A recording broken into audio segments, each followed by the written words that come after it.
So hey everyone, welcome back to another quick and very interesting tutorial. Within this quick tutorial, I'm going to show you how you can use the actual green screen effect on the Zoom workplace on your laptop. Now, for example, if I have been joined a meeting, now the default, if I click on this video options and go to adjust background and effects, so you'll notice that these backgrounds are the basic one. It does not use the green screen, so it does not precisely cut out your background. So if you actually have a green screen, just simply enable this option that says I have a green screen.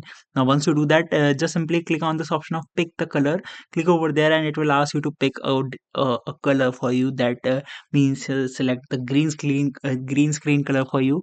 And once you select that, you'll notice that it will precisely remove that green screen behind you, and it will add the background very precisely as compared to the default option.